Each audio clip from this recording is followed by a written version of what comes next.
Hello, everyone. Thank you for joining us tonight in this space with Chrystos for our beautiful poetry reading Q&A.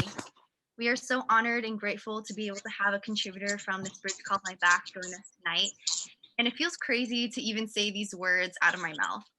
This Bridge Called My Back has been a really critical and foundational text for each one of us here tonight as we studied it in our literature classes and during undergrad.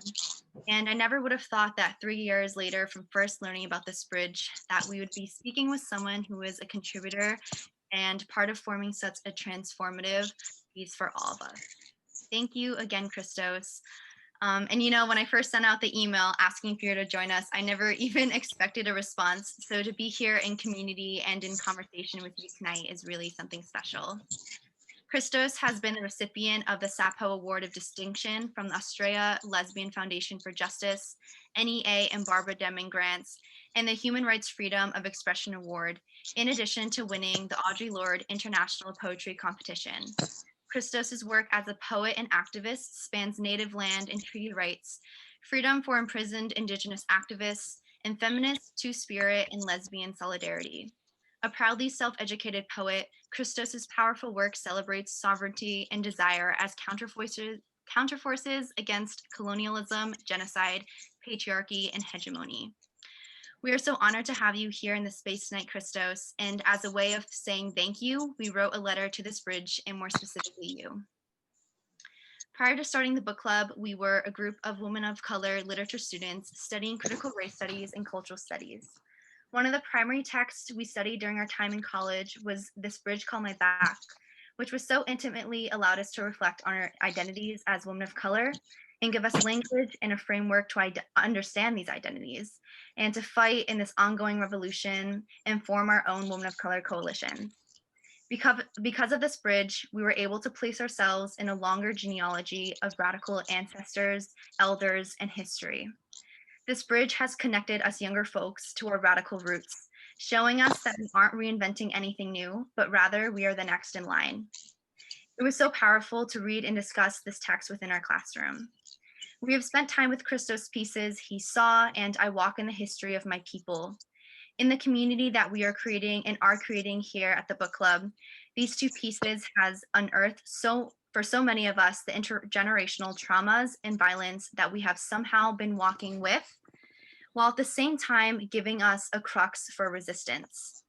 As you, Chrystos, have learned how to weave nets and have shown that you are still walking, we know that against all odds of lifetimes of injustices, it is possible for us to do the same. And that resistance is radical in itself.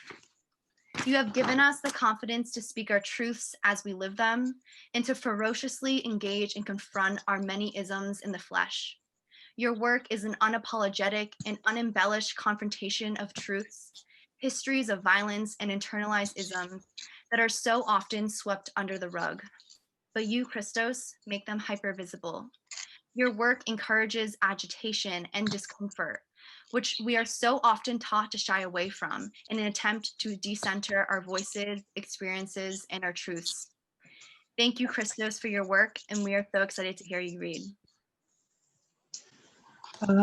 I want to say megwach, which means thank you in my language for everyone who is here. I would like, if I may, to dedicate this reading to my dear friends, Barbara Cameron Nation Shield and Gloria Anzaldúa. Barbara is the person who brought my work to the attention of Gloria, and that's why I'm in this bridge. And of course, you all know what a marvelous person Gloria is. He saw his roots, went back to the reservation, old pain, old hunger. None of the ghosts were there. He went fishing, caught one or more every day. The fishing is what he needed to do. Gathering wild rice, remembered after years of suits, ties, clocks, adjustments, what he began and left. He writes me about the fish. I grow hungry. He gave me all the whitest advantages: square house, football, school, white mother baking white bread in a white oven. He wanted to spare me his pain, didn't. Silently our misunderstandings shred, rage clouds our blood ties. I stare at his words, wonder who he is. Lonely red daddy, cradling ghost of his mama, died when he was 9. Pretending he was born without a father, without straitjackets. Daddy, you write, in a painfully practiced scrawl. You learned, beaten down a dying fish. You go back and can't stay. Bring me a sack of rice. I want your wildness, want the boy who left on a freight car. I want a boy who cried because his mother is dead and his daddy's gone crazy. I want the one who gathered water and wood. I don't want this man who cut off his hair, joined the government to be safe. We are both in danger of your ancient fear. I learned to fish on my own, stopped. Now I'm learning to weave nets.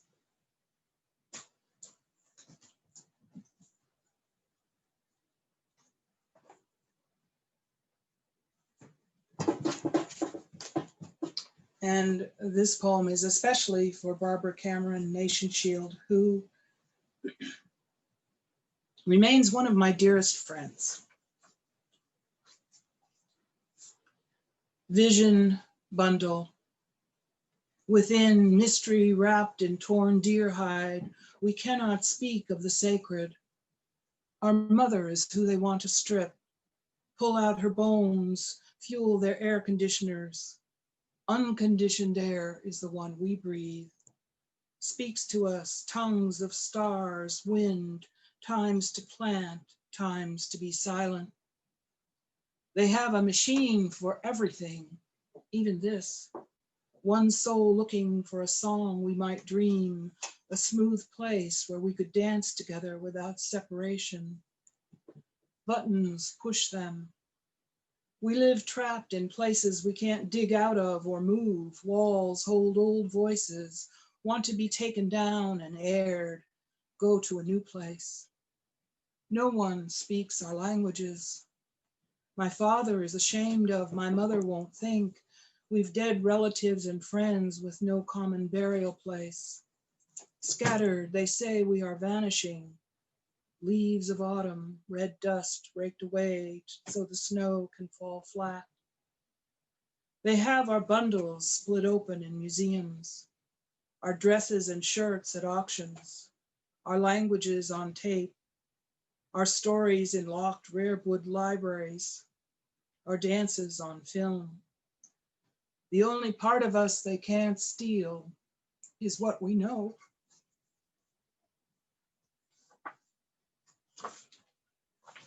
This poem is dedicated to the memory of Dee Johnson, one of the activists I worked with on Women for Big Mountain. She was a wonder. I am not your princess, sandpaper between two cultures which tear one another apart. I'm not a means by which you can reach spiritual understanding or even learn to do beadwork. I'm only willing to tell you how to make fry bread. 1 cup flour, spoon of salt, spoon of baking powder, stir. Add milk or water or beer until it holds together. Slap each piece into rounds. Let rest. Fry in hot grease until golden. This is Indian food, only if you know that Indian is a government word, which has nothing to do with our names for ourselves. I won't chant for you. I admit no spirituality to you. I will not sweat with you or ease your guilt with fine turtle tales. I will not wear dancing clothes to read poetry or explain hardly anything at all. I don't think your attempts to understand us are going to work, so I'd rather you left us in whatever peace we can still scramble up. After all, you continue to do.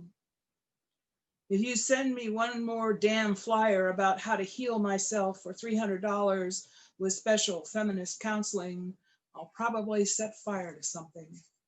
If you tell me one more time that I'm wise, I'll throw up on you.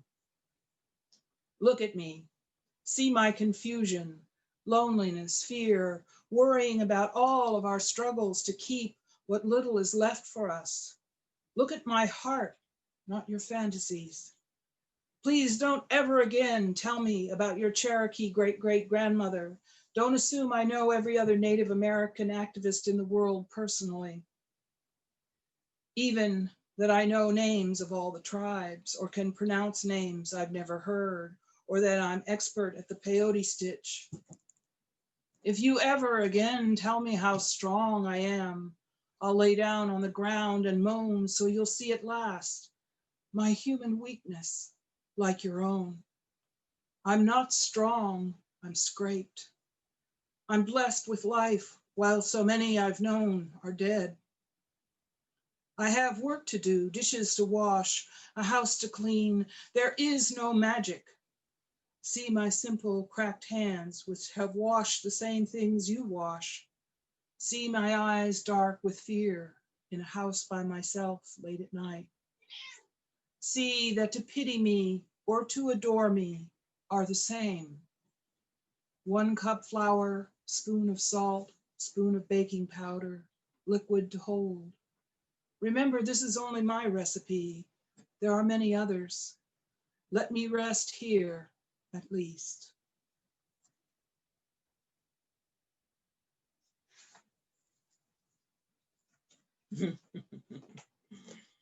This is for my friend Jackie Morey, who is a very fine writer.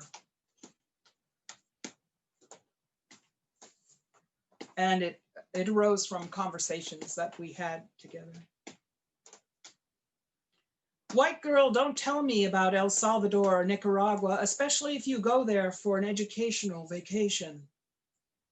Tell me about First Street in Seattle, the bench where the drunk Indians hang out.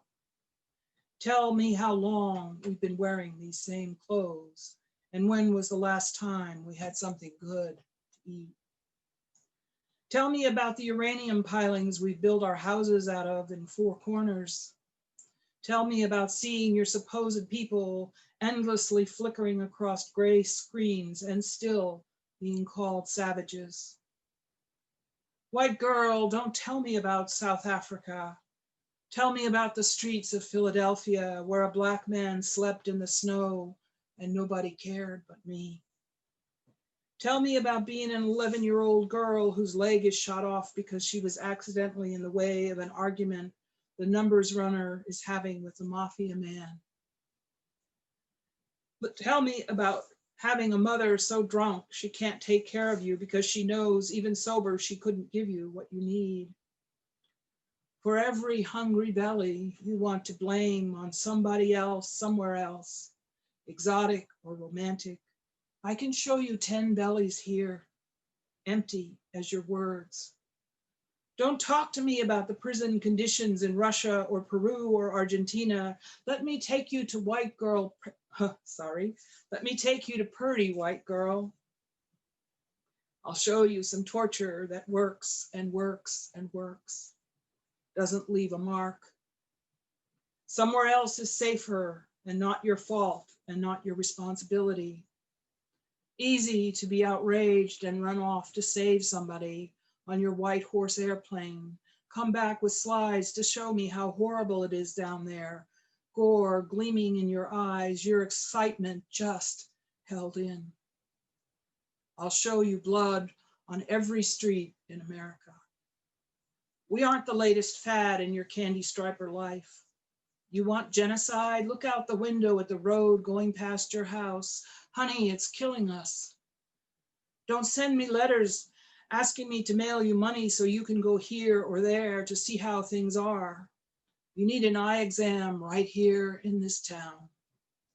I've got El Salvador and South Africa in my throat when I stare down 2 white ladies staring at me in the fish and chips. When I go on vacation, if I ever have the gall to ask you to send me money, I'm going to stay right here, just not clean toilets for 2 weeks, which will be quite educational. Stop crying, stop whining. Don't aim 5,000 miles away to a land whose words you barely speak, if at all. Right here now, genocide. I'll tell you about it.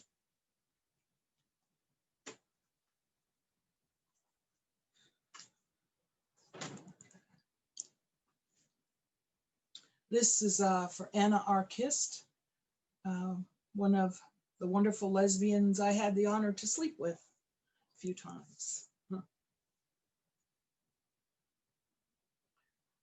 Crooning a soft old song for every lesbian who wants to go home again and can't, with her woman lover in her arms, holding hands in the street, simple in our love that they twist so.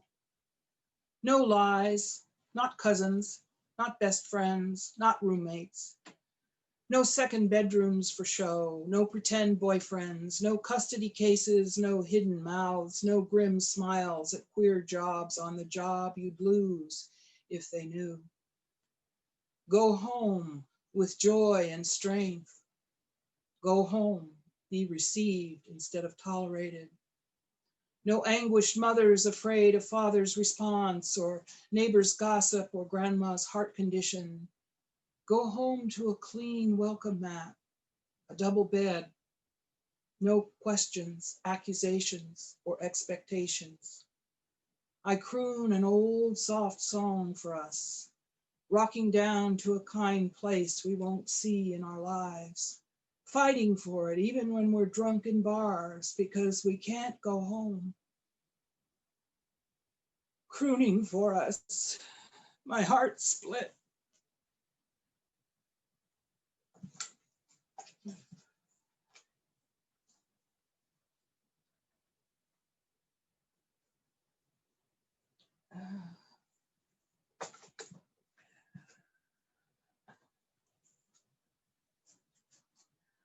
So this is for Maeve and Denise, who guarded the door after the incident at the lesbian reading, and they didn't get to hear the poetry.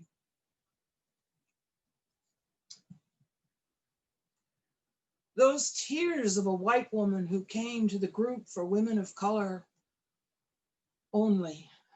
Her grief cut us into guilt while we clutched the straw of this tiny square inch we have, which we need so desperately when we need so much more.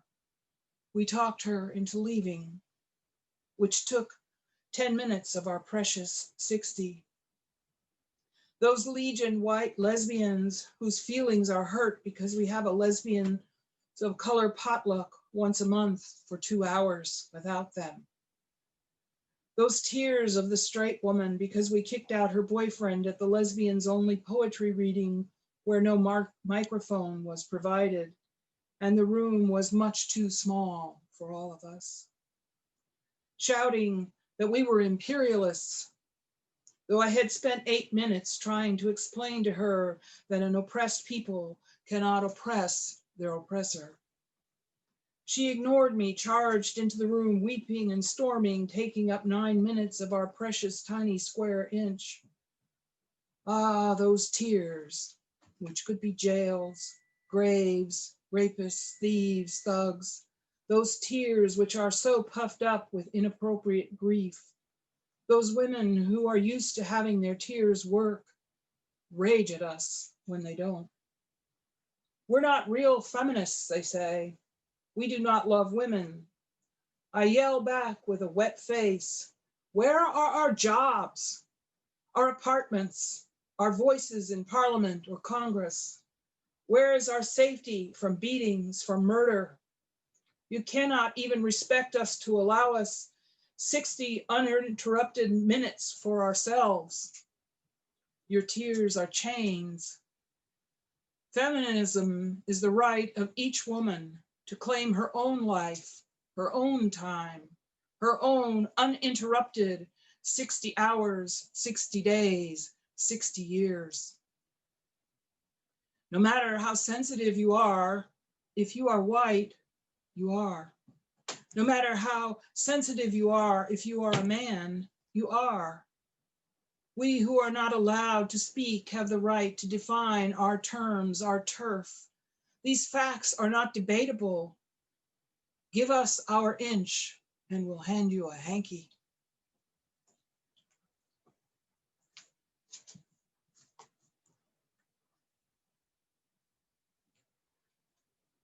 Ooh.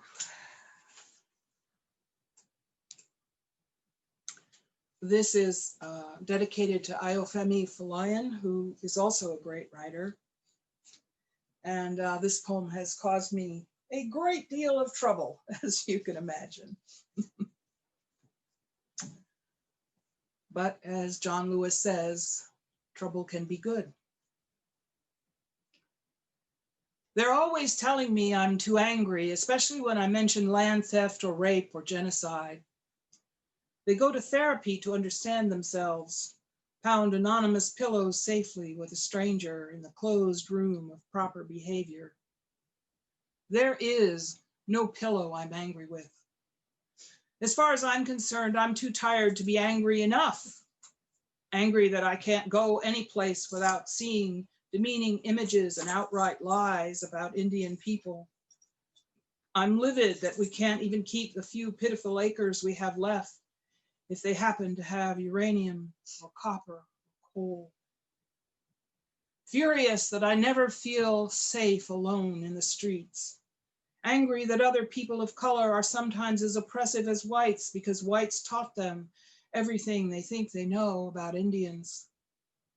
Riled that an Indian friend asked me why I hang out with all those Black people, angry with myself that I wasn't fast enough to say, why do you hang out with all those damn white folks? Streaming mad that 1 million people in this country, which is no longer in a recession, have no place to live, while office buildings sit empty for years. Enraged that you can buy a submachine gun in Florida, about any other kind of gun any place you want, while the army and the cops arrest and amass more than enough weapons to kill every person on earth. Furious that my cousin got shot in the head and lives, now barely able to say his name. I'm mad as hell at alcohol, crack, and child abuse. I could easily kill several million random white folks just to feel a little balance on this poor earth. But I've known since I was little that no matter how many of us they kill, it's only okay for us to help them kill other brown folks, or to cheat each other, or hate each other, or to buy stuff and imitate whiteness, or to act like our own people are the real problem. And we're above it all. This is the pillow I'm hitting without any repercussions. Angry that women are in therapy while men have increased tenfold raping and murdering. Furious with child porn, the use of children to sell toilet paper and laundry soap, spitting with rage at intolerance, starvation, waste, greed, all of which are reflected in myself, despite my efforts to seek balance. Boiling mad at my inadequacies and terror, raging that I'm still tortured by terrible nightmares more than 20 years after I last saw the man who raped my childhood into razors and nut houses. A man to whom nothing has happened or will happen. A man who did it to many other children. A man whom my aunt handed me a picture of and said, "This is when we were all such a happy family." Though she knows what he did. A man who even my closest friends tell me I shouldn't kill. They're wrong. Furious with the beaten parents who didn't protect me because they didn't think I was worth it or that they were, who beat me to shut me up. Enraged that a Black medical student was suspended for punching out a white one who wore blackface to a party as a joke. Ha ha, it's so funny when you pretend to be one of us. Ha ha, we're not angry when you do any damn stupid thing you please, then punish us for our feelings in the matter. Ha ha, we love it when you buy your children fake teepees and headdresses and books by whites of our stories with pictures of us as pink, charming savages. Ha ha, we're so happy you want to get rid of us so you can have all of our stuff. And rename it and explain it and defend it. I'm enraged with every lying son of a turd who takes our taxes to go to Bermuda and relax after spending our money to murder whoever is the current enemy, and it's sometimes us. I'm spitting with rage that most of my friends can barely scramble by.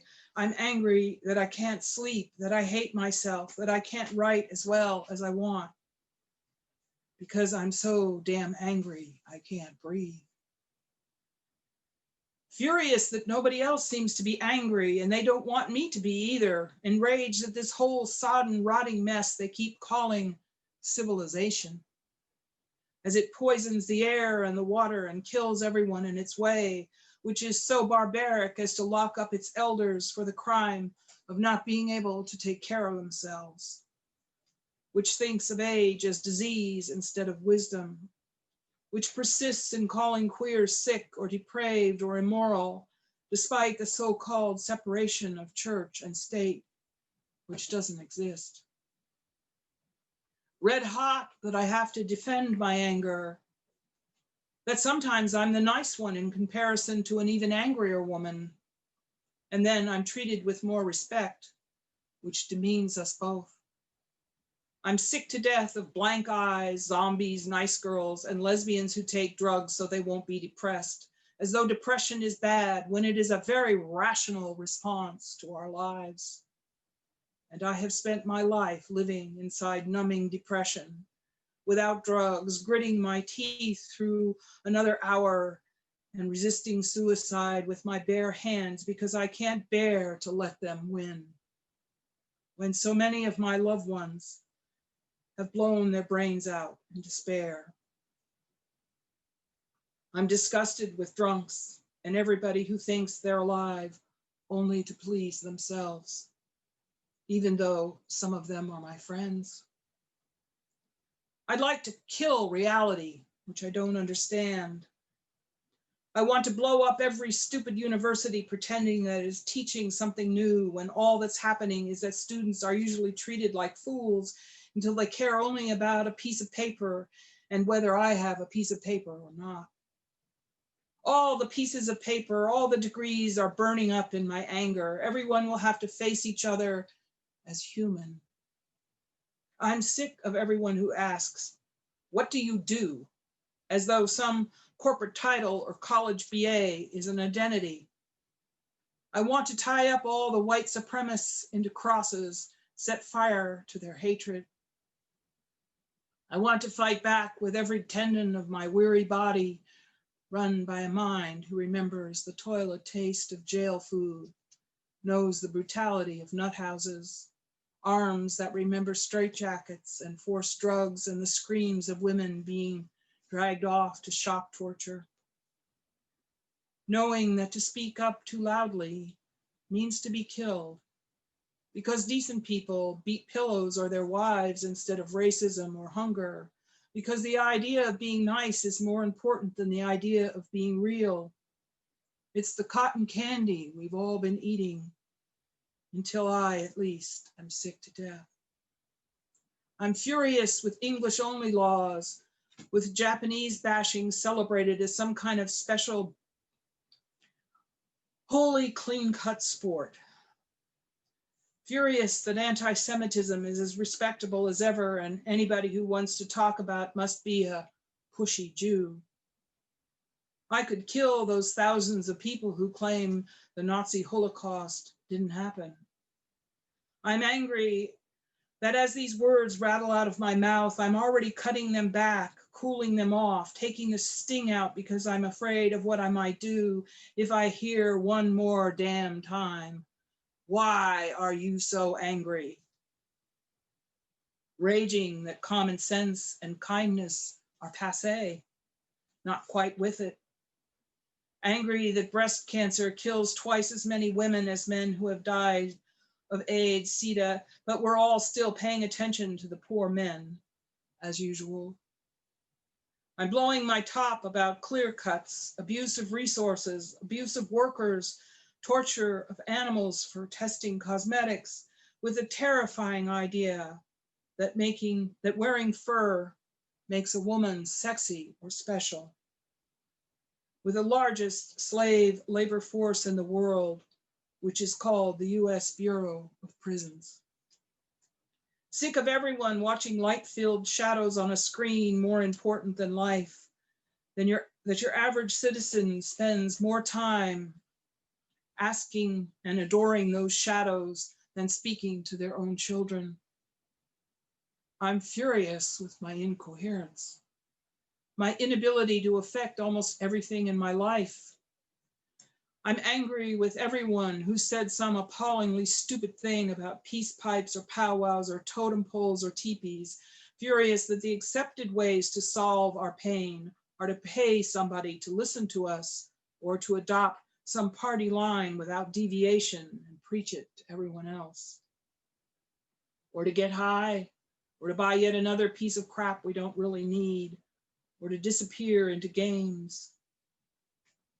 Angry with organized and disorganized religions which fill people's lives with ignorant laws or hocus pocus and convince them that pain is holy. Although I reserve most of my venom for the Catholic Church, which ruined my life with lies I'm still unraveling.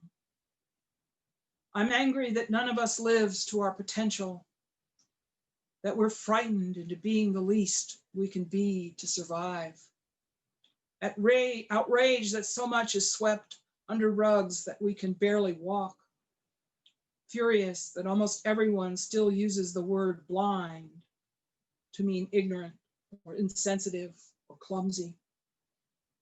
That millions of trees are slaughtered to print romance novels or spy chillers and every kind of Wall Street garbage until I am ashamed to put words to paper at all.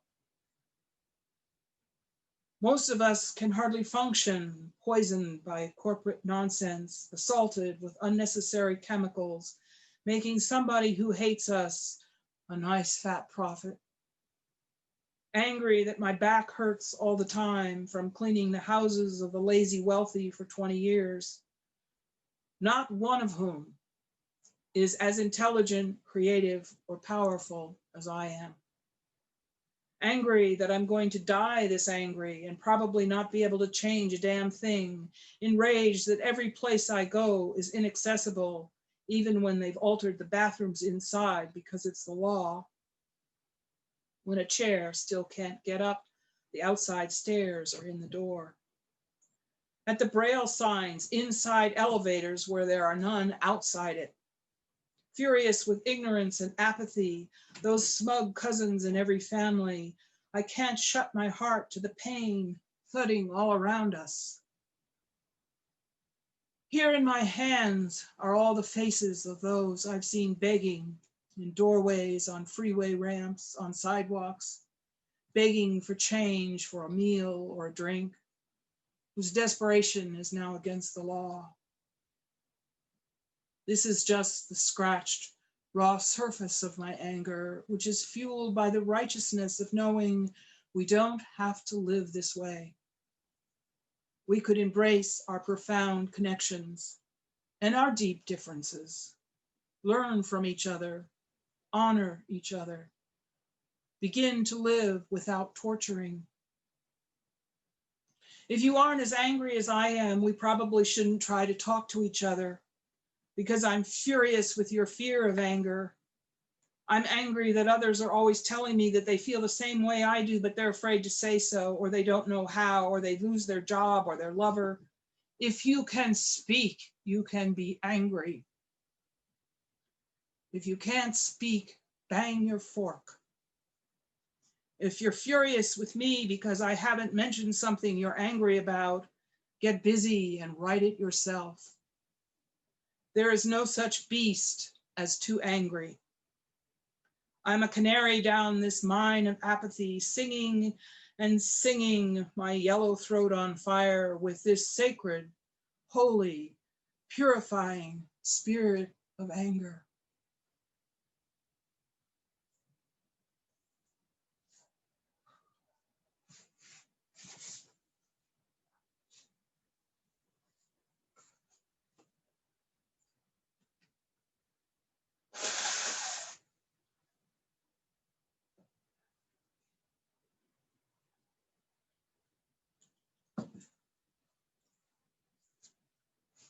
This is in honor of Clyde Hall, who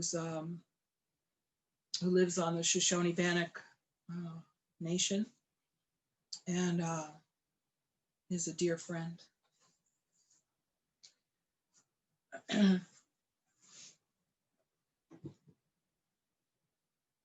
His beautiful, full-blood face, battered, swollen with years of hatred, some of it scrawled by his own hand.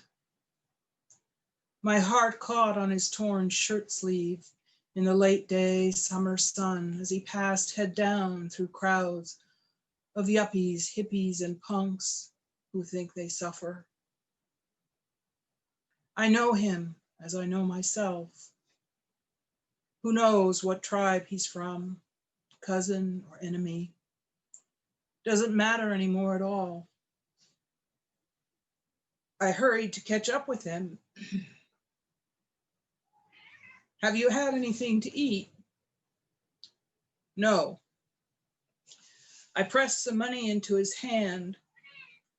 God bless you, sister.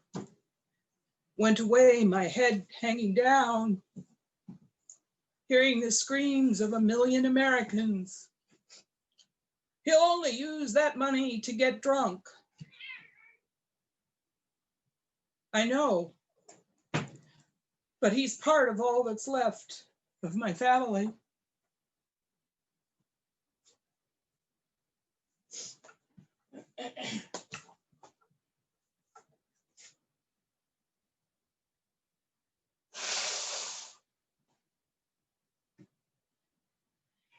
Yeah, thank you.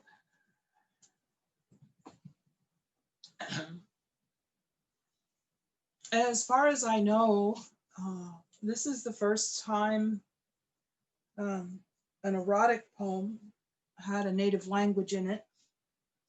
The language is Lakota. Please excuse my accent because I'm not a native speaker of Lakota. It means, Menominee woman, you are good and beautiful.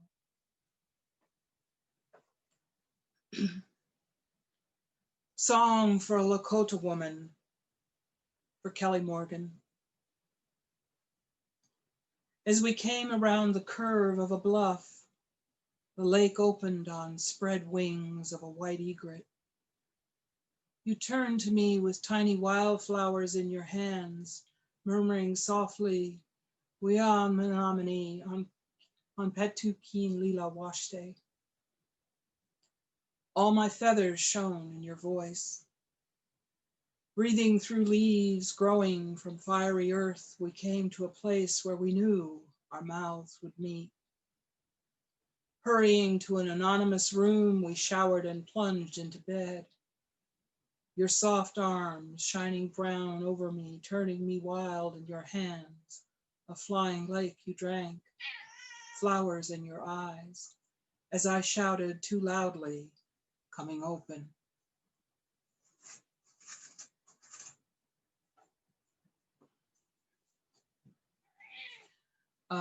This poem has the distinction of being the most reprinted poem I've ever written. And I have to say that when I read it out loud at a poetry class at San Francisco State General, the teacher said to me, "That's not poetry, that's too political." So that's part of why I probably never finished college. And the knee that I speak of in this poem is actually hurts. I think it didn't hurt when I wrote it, but it does now. Just a minute, I have to calm Kiki down. She's very excited. Yes, I know, it's a big deal. This is a big deal. I walk in the history of my people. There are women locked in my joints for refusing to speak to the police. My red blood full of those arrested, in flight, shot. My tendons stretch brittle with anger, do not look like white roots of peace. In my marrow are hungry faces who live on land the whites don't want. In my marrow, women who walk 5 miles every day for water. In my marrow, the swollen hands of my people who are not allowed to hunt, to move, to be. In the scars of my knees, you can see children torn from their families, bludgeoned into government schools. You can see through the pins in my bones that we are prisoners of a long war. My knee is so badly wounded, no one will look at it. The pus of the past oozes from every pore. This infection has gone on for at least 500 years. Our sacred beliefs have been made into pencils, names of cities, gas stations. My knee is wounded so badly that I limp constantly. Anger is my crutch. I hold myself upright with it. My knee is wounded. See how I am still walking. Miigwech. Chrystos, thank you so much. I don't know if this is possible, but would we be able to all give a round of applause or any sort of affirmations? That was just so beautiful. Thank you for sharing your vulnerability with us. Thank you so much for the poems that you chose. I don't read those very often because they, trigger a lot of emotion in me. So it was really meaningful for me to have this very special choice. It's very inspired choice of poems. I really am impressed by your selection. Well, I did not do it alone. Also, I want to give a shout out and thank you to the book club team, Kira, Iman, Asia, and Danielle. Thank you all. Your poem just completely moved through all of us. We all heard and felt your words, and they just really unearthed so many emotions. Made us cry, smile, the hairs on our skin stand up, and throughout all of it, even laugh at times too. So thank you. We have prepared a few questions for Chrystos too. The first one I want to ask is, can you talk about the process in building this bridge called My Back and the experience of being involved in such a groundbreaking anthology? Well, I actually didn't do any of the building. That was done by Gloria Anzaldúa. She's the person who did all of the work of finding everyone and passing the word around, and my work, as I said, was only brought to her attention by Barbara Cameron Nation Shield. So, and I at the time did readings orally, but I was not published anywhere, and I didn't think I was a good writer, and nobody else did either, including my poetry teachers at San Francisco State. So, so her enthusiasm about my writing is really the rock on which I still stand as a writer, because she loved my work, and I had never had anyone love my work before. It was one of the most profound gifts that I've ever been given is love of Gloria. And so I didn't do any of the hard work to make the book happen. And being involved in this bridge has completely and utterly changed my life.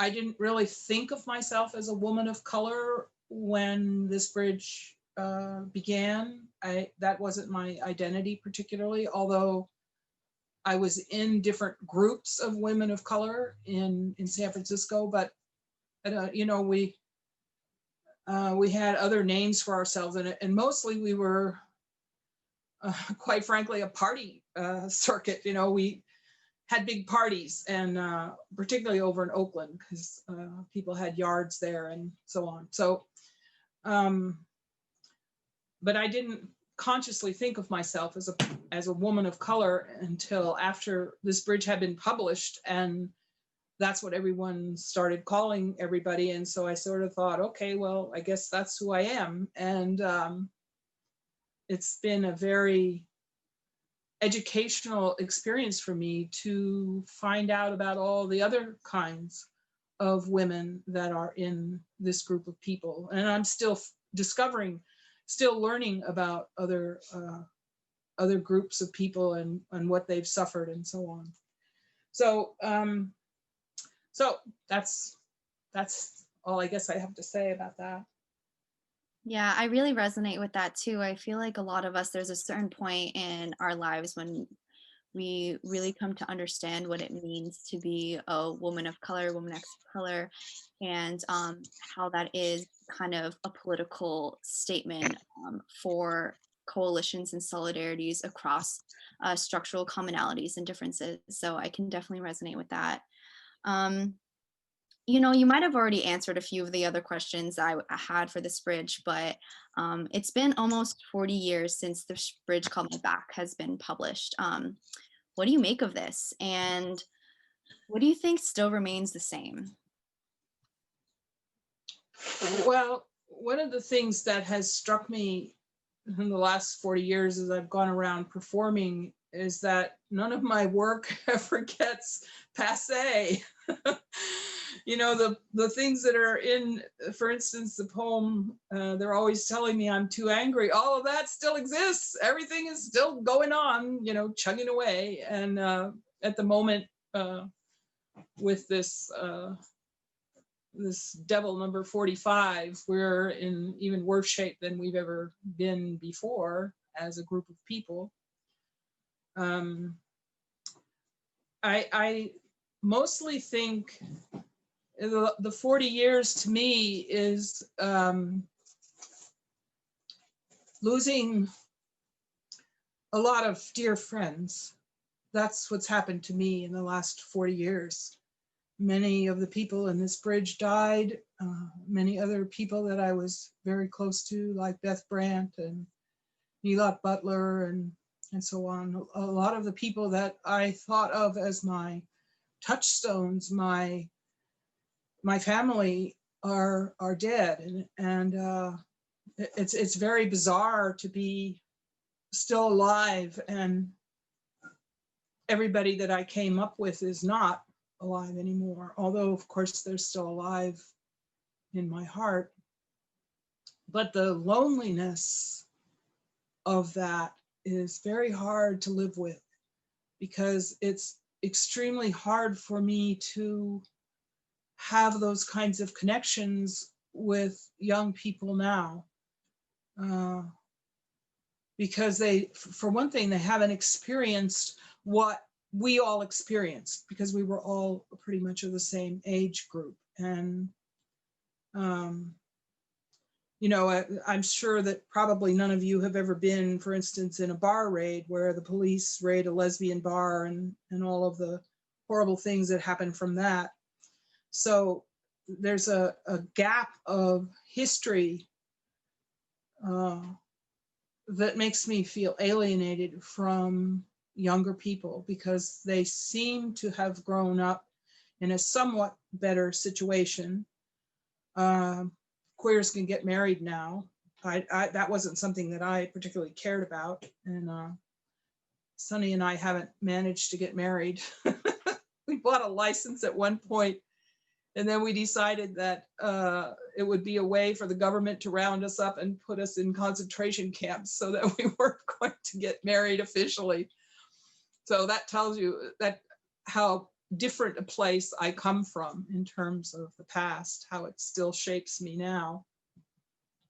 The thing that I would really love is to be still alive when this bridge is 50 years old, because I'd love to have enormous, probably Zoom party worldwide at the 50-year mark, if I'm still here. So anyway, I think I've answered your question. Not sure. Yeah. Thank you for sharing that, and especially shining light on a certain like alienation from younger groups. I think this is something that I was really thinking through, and we all think through, remembering who those of us who've come before us, who they are in their own context and in time. And that kind of leads me into my next question, kind of, you know, what it was like to be a radical Indigenous and woman of color during the 80s. I feel like sometimes now when we learn about things like This Bridge Called My Back or the push establishing ethnic studies, there's a certain type of romanticization that comes with that. But obviously, like you have just said, that's not the case. And we want to make sure that we hold those histories to be true. So I guess you kind of answered that. We don't need to talk much more about that, but thank you. Well, I mean, it is, you know, for me, it was romantic because I fell in love with women during that time. And, you know, we were all very much full of spunk, and, you know, we fought for the right for abortion, even though none of us needed an abortion. I mean, it was mostly dykes on the front line fighting for abortion, which most people don't know about. Very few straight women at the time we fought for abortion were involved in that fight. And then, of course, they flaked out and didn't take care of business. And now we're back to where we were practically when I first started that fight. So, or we first started that fight. So some of what, I have a tremendous amount of nostalgia for things like woman-only space, which no longer exists. I mean, when I was a young woman, I was part of a collective, the Full Moon Collective, that was a woman-only coffee house bookstore. And being able to go someplace where there's only ever other women is really life-changing. And so there's a lot of things about that time that I really miss. I don't much like the modern world. Yeah, thank you. I think that's definitely something that we've been trying to recreate with this space here, especially with us. You know, we became so close because of so many of our, so many of the struggles and, you know, violence and abuse that we had to put up with in our institutions that we've navigated. And that's part of the reason why we're so close, and throughout all that, we're still able to experience joy. My next question is, we understand that a lot of our elders and ancestors and revolutionaries were self-educated and not necessarily affiliated with an institution. And they didn't look to the academy for legitimacy, and tied their work instead to their lived experience and field experience. In interviews previously, you've talked about being self-educated. What do you think is the significance and power of learning outside of institutions? And can you just speak more to your experience of being a self-educated poet and activist? Well, the most important part, I think, is that all academic learning, even at Evergreen State College, where they have a pass-fail system rather than an actual grade system, is based on the idea that whatever it is the teacher is proposing, you accept, memorize, and feed back to the teacher, right? There's very little chance for instance, when you're self-educated, you might be reading a science book about anatomy and get very interested in something about cell division, and then read about cell division. And do you see what I'm saying? It's like your learning is almost like a ping pong ball. It goes here, there, everywhere. And because you are learning for yourself, not for a grade, you're more motivated to explore and you have a lot more freedom. I read internationally, and the things that are coming out of the writers that are coming out of Africa and China and Guatemala and so on, when we're lucky enough to have them translated into English, they're amazing writers. They just open your mind up completely. And, to me, being self-educated means that you're in charge of your own mind and where it goes and what it wants to do. And there's no end goal, right? There's no grade or no prize or any of that stuff, because, Western culture is very, very pointed, right?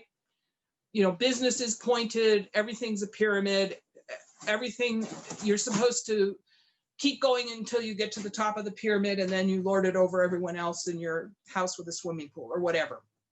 I didn't really pay too much attention to what the benefits of that way of thinking are. But I prefer to think more like water. So if you throw a pebble in the water, there's rings and rings and rings, and they go all the way to the edge of the shore, all over the piece of the part of the water, and water goes up into the air and comes back down. And so I think that water is a much better way to think about learning, because it's well, it breathes for one thing. So, and it has life in it. And when you are, all of you, whether you've been in an academic situation or not, because, it doesn't matter. You still have the capability to be water and go wherever your mind wants you to go, and explore everything there is to explore. There's no real limit to learning. It goes on all your life if you pay attention.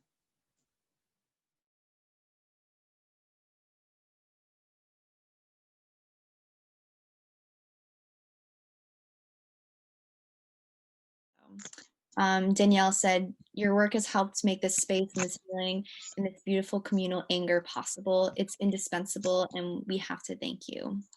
And we have you to thank. So I thank you because you all have absolutely made my year. This has been a wonderful experience for me. Thank you so much. I think you made all of our years. It has been amazing to create and archive and document your oral histories tonight. We're just so grateful to have you here. But the important thing for you all to understand is this has been healing also for me. It's always two together. This just absolutely, made the night, made the year. So many emotions that I feel like I haven't been able to experience in a while, because feeling the sense of connectedness can be hard in this new digital virtual age. But I'm glad we were able to create a new sense of normalcy and creating connectedness and healing in the space tonight. All right, so that is all from me tonight. Thank you again, Chrystos, for joining us in this space tonight. Just wow. And thank you everyone for being here with us tonight as well. Megwatch.